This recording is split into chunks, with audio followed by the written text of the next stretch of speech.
Cahaya lilin bergetar ditiup angin yang entah dari mana asalnya. Raka berdiri di tengah ruang tamu. Keris kecil di tangannya bergetar karena ia terlalu gugup. Sosok perempuan berdaun itu melayang makin dekat. Tubuhnya bergoyang seperti kain kering yang tertiup badai. Ibunya sudah jatuh terduduk, menangis histeris.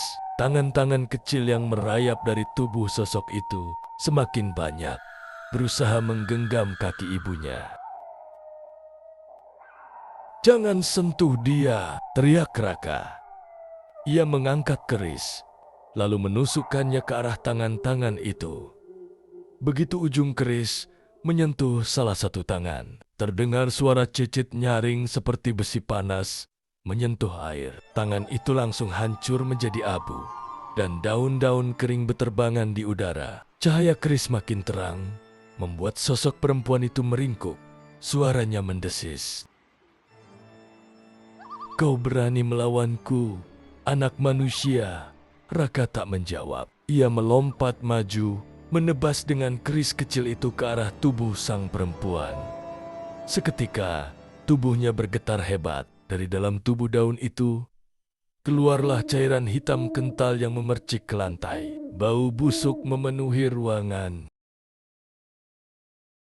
Namun sesuatu yang mengerikan terjadi. Cairan hitam itu menempel di lantai, lalu merayap naik ke kaki Raka, membakar kulitnya seperti asam. Ia berteriak, menjatuhkan diri, mencoba menyingkirkan cairan itu. Tapi bekasnya langsung meninggalkan luka melepuh berwarna hitam.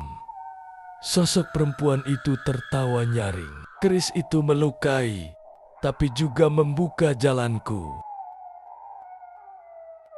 Tiba-tiba, pintu depan rumah terbuka lebar dengan hantaman keras. Angin malam masuk, membawa ribuan daun kering yang berputar, membentuk pusaran di ruang tamu. Dari pusaran itu, muncul wajah-wajah samar.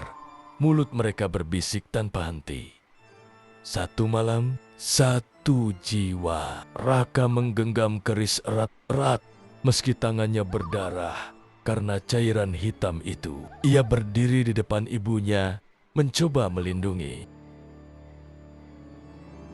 "Kalau yang kalian mau adalah aku, ambil saja aku. Jangan sentuh dia." Mendengar itu, perempuan berdaun melayang lebih dekat. Wajahnya nyaris menempel di wajah Raka.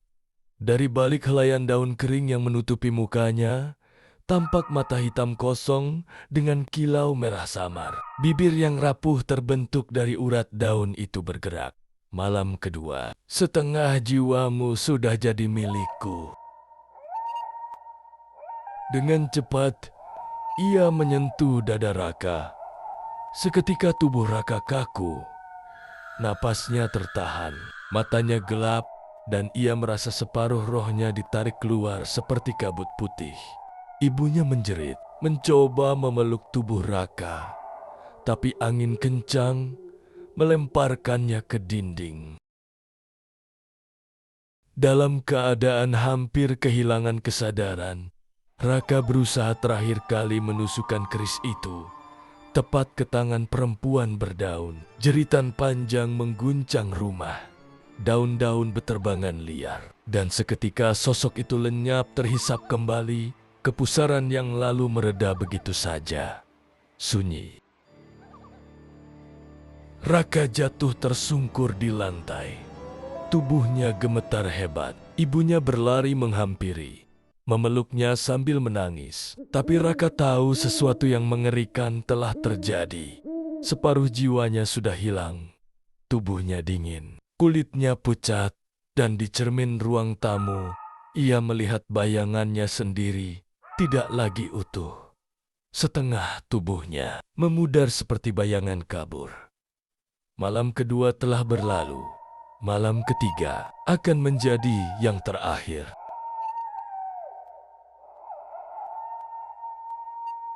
Hari terakhir terasa seperti menunggu ajal. Seharian penuh Raka hanya berbaring di kamar. tubuhnya lemas. Setiap kali menatap tangannya, ia melihat urat hitam sudah menjalar hingga ke leher. Suaranya serak, napasnya berat, dan sesekali ia merasa separuh tubuhnya tidak lagi miliknya.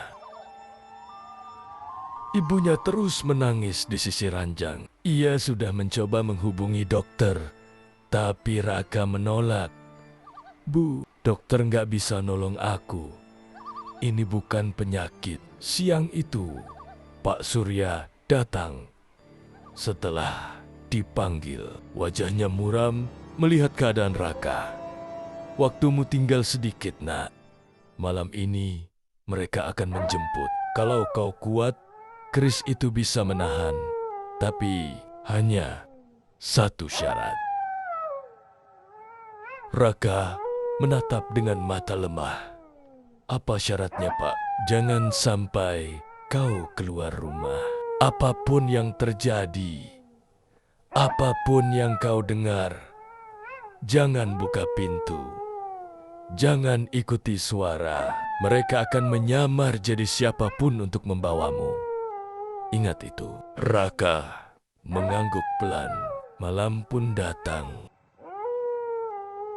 Maghrib turun dengan cepat. Angin bertiup membawa daun-daun kering yang menempel di jendela. Suara azan terdengar dari masjid. Tapi lagi-lagi bercampur dengan lantunan terbalik yang bergema di telinga Raka. Rumah bergetar. Lilin-lilin yang dipasang padam satu persatu, meninggalkan hanya cahaya lampu yang redup. Lalu, ketukan keras terdengar di pintu. Tok, tok, tok. "Raka, ini ibumu. Bukakan pintu. Ibu kedinginan di luar." Raka terdiam. Ia menoleh ibunya sedang duduk di samping ranjang, menggenggam tangannya erat. Itu berarti yang di luar bukan ibunya. Ketukan makin keras. Suara berubah-ubah, berganti-ganti menjadi ayahnya, sahabatnya, bahkan dirinya sendiri. "Raka, bukalah. Waktumu sudah habis." Tiba-tiba, jendela kamar pecah. Ribuan daun kering masuk, berputar membentuk pusaran di langit-langit kamar. Dari pusaran itu, sosok perempuan berdaun muncul untuk terakhir kalinya. Kali ini, tubuhnya jauh lebih jelas tingginya, hampir menyentuh atap, dan wajahnya tidak lagi tertutup penuh. Kulit pucat, mata hitam bolong, mulutnya sobek lebar hingga ke telinga. Ibunya menjerit, memeluk Raka erat-erat, tapi perempuan itu melayang mendekat. Tangannya yang panjang kurus menembus udara, langsung mencengkeram tubuh Raka. "Waktumu habis.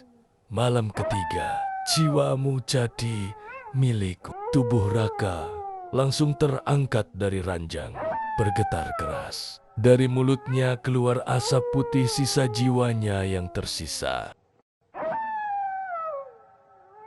Raka menjerit, mencoba menghunus keris, tapi tangannya kaku. Ibunya berusaha menarik tubuh Raka, namun terlempar ke dinding hingga pingsan dalam kepanikan. Raka hanya bisa berteriak ke langit-langit, ke siapapun yang mungkin mendengar, "Tolong aku!" Dan tiba-tiba, dari luar rumah terdengar suara azan yang begitu keras dan lantang. Jauh lebih kuat dari malam-malam sebelumnya. Suara itu mengguncang seluruh rumah. Sosok perempuan berdaun langsung berteriak melengking. Tubuhnya bergetar. Daun-daun yang membungkusnya mulai rontok satu persatu. Tapi cengkeramannya masih menahan tubuh Raka. Ia meronta sekuat tenaga sambil meraih keris yang terlepas di lantai. Dengan sisa kekuatannya, Raka menusuk keris itu tepat ke dada sosok tersebut.